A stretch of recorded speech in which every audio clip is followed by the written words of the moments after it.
Let me give the general a chance to comment on that, but also I want to ask all three of you. We are getting a lot of reporting, and you have better sources than I, a lot of reporting of an internal debate over whether to take a military step towards Iran, as unlikely as that would seem, given how stretched thin we are, that there is a Condi Rice versus Dick Cheney argument going on inside this administration. If any or all of you could comment on that, on whether, first General, if you want to comment on whether the surge should end in September, and whether you think Iran is even a viable military option for this administration. The surge, when it was recommended, it's a horrible name, but we are where we are, but when it was recommended, it was always intended to be temporary. It was never intended to go on much more than about a year and a half at the most.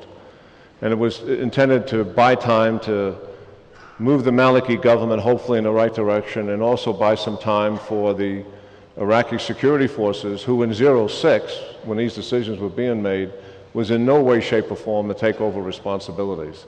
And the thought was a year and a half later is better, and they'd be able to take over some of those responsibilities. In my own mind, September is premature.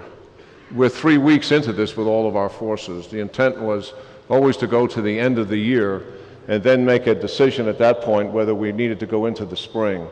I think if you left Petraeus alone, he would probably recommend continuing to the spring, but he would start to announce withdrawal of forces actually way ahead of that, given the progress that some of the Iraqis are making, and he'd start to be able to, if we go neighborhood by neighborhood, district by district, town by town, and start replacing U.S. with Iraqi forces based on capabilities and what the security situation is, we can probably do this in a very deliberate way and still maintain the security stability that we're achieving. That's my view on it. In terms of Iran, look, I'm not in the Pentagon anymore. We had plenty of plans dealing with Iran, always, as you would expect us to have. It'd be irresponsible not to have. But in terms of the people I am talking to, there are no serious plans in dealing with military action as associated with Iran. You don't know me, and I tell you the way it is, and that's the way I know it to be. Senator? With respect to Iran, I don't hear of any plans to invade or attack Iran either. It would be a terrible and tragic mistake to do so. Having said this, I think Secretary Rice is now of a view that she is flexible, that she is willing to talk. I think talk is a very positive thing. I'm one that does not believe that diplomacy has been utilized to the full, robust, consistent tool that it is to affect change. And I think that she is coming to this conclusion as well. Now, the Iranians have made some suggestions that whereas they want to develop a nuclear capacity, they would be willing to put that capacity under an international trusteeship. Now, to me, that sounds like a very interesting idea to try to flesh out and see if it makes some sense. I really don't like a lot of criteria. Well, you have to suspend to talk. I don't happen to agree with this. I don't happen to agree that isolating a nation is healthy, whether that nation is North Korea or Syria or Iran. I think we have very good people, very skilled people in the State Department.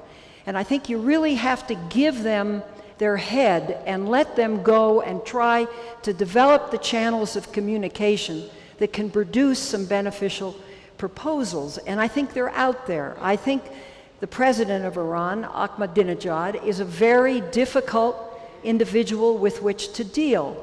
I think the Iranian Quds Force is very difficult with which to deal. I think Iranian intelligence the same way. I think there's no doubt but that they have been supplying certain sources in Iraq. This has got to stop. But you can't do it just with hateful words. It doesn't work. And so my hope for the remainder of this administration is that Secretary Rice will be given her head and really be allowed to move aggressively diplomatically. I know her. I believe she's capable of doing this. And who knows, it might yield some very positive benefits. We recommended, of course, in the Iraq Study Group that we talk to both Syria and Iran. The good news with regard to Iran is that we still have some time. North Korea has the bombs. Iran does not. There are different estimates as to how long it'll be before they have the bomb, but whatever it is, we have probably a few years. And that means that diplomacy has an opening, and we have to exploit it with great vigor and aggressiveness. I don't know that there's any country on the face of the earth that we've had more problems with over the last 4 or 5 decades than Iran. We have a long list of very, very difficult problems with Iran.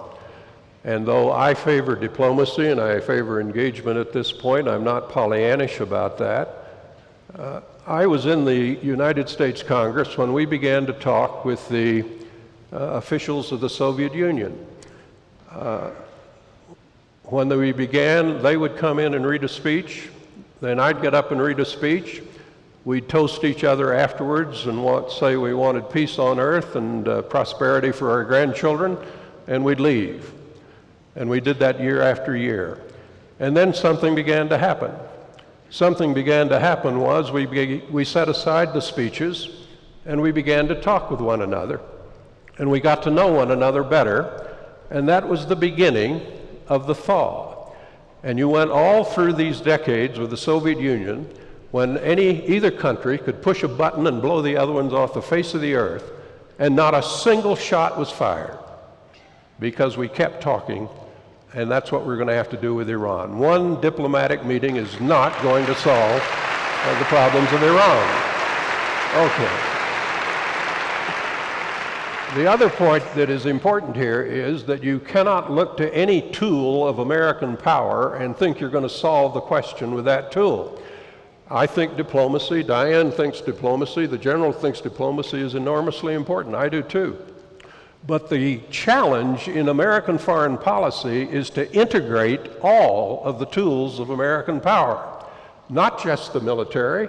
The military is hugely important. Well, do you think it's a fair criticism, we don't have much more time, but do you think it's a fair criticism that the surge and other strategies on Iraq have not coordinated diplomatic, political, and military, that we have been going off in different directions? I absolutely think it's a fair criticism. You have to integrate economic policy, military power, military policy, intelligence, diplomatic, aid, trade, everything. You have to integrate all of these tools of American power.